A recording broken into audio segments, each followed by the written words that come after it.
Hi, I'm Miss Rachel. Today I'm going to show you how to use musictheory.net to learn how to read music, apply those notes to a keyboard, and even learn key signatures. This website, again, it's www.musictheory.net, is really good for just getting that repetition and getting the practice and recognizing patterns of music and the notes on a keyboard.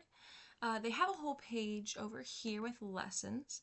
I'm going to skip over these for today. I like to jump right into the exercises section right up here. All right, cool. So we're going to start phase one.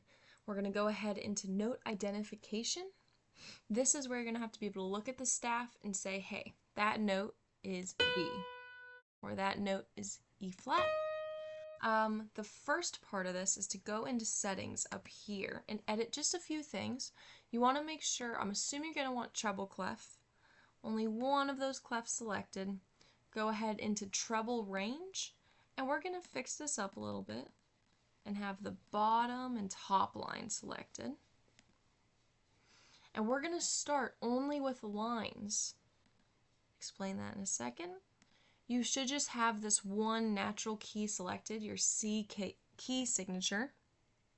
We're going to turn accidentals off for now. All right, I zoomed in a little bit here. So, to identify the notes of the lines of the staff, right here, here, here, here, here, you use the acronym from bottom to top. Every good boy does fine. E, G, B, D, F. You can go through and test yourself. So every good boy does fine. It should be F. Every good boy does D. Every E. Go on, do this so many times, get used to it. Once you are comfortable with that, you're going to hop back into your settings. Everything should remain the same, but we're going to go to spaces only. All right? Now, similar to when we did the lines, the spaces also have an acronym. It is FACE. So from the bottom up, we have F, A, C, and E. You're going to do the same thing. Go ahead and go through, get comfortable with identifying these over and over and over. Now that you are hopefully comfortable with identifying the notes on lines and the notes on spaces separately, we're going to go ahead and go back into settings, and we're going to do lines and spaces. And then once you can now identify the notes from the bottom E to the top F, we're going to go back into our settings, and we're going to change our range to go all the way down to this C and all the way up to this A. And we can use our knowledge and use our context clues to figure out where these new notes are. All right, I'm back on the exercise page and we're going to go into phase two. We now can identify the note, but we need to apply it to the keyboard. This starts phase two. We're going to go down to the keyboard identification section and we're going to click into keyboard reverse identification.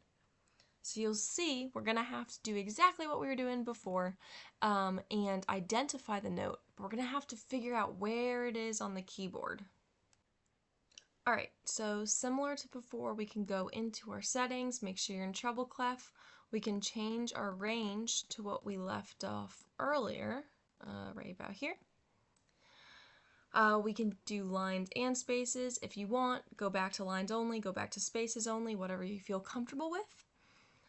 Keep your key signature in the beginning, just the naturals. These are going to be all of the white notes on the keyboard. Turn your accidentals off. Again, accidentals are your black keys. Turn those off for now. And we can hop back in. And now you can pull up a picture of the keyboard with the notes on it. This, for instance, is G. And just get used to identifying your note and figuring out where that is on the keyboard. All right, and once you are comfortable with identifying your natural note key and applying that to the keyboard, hop into your settings and turn accidentals on.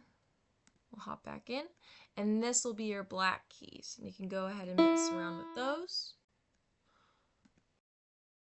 And then from there, feel free to start messing around with the settings. You can expand your range.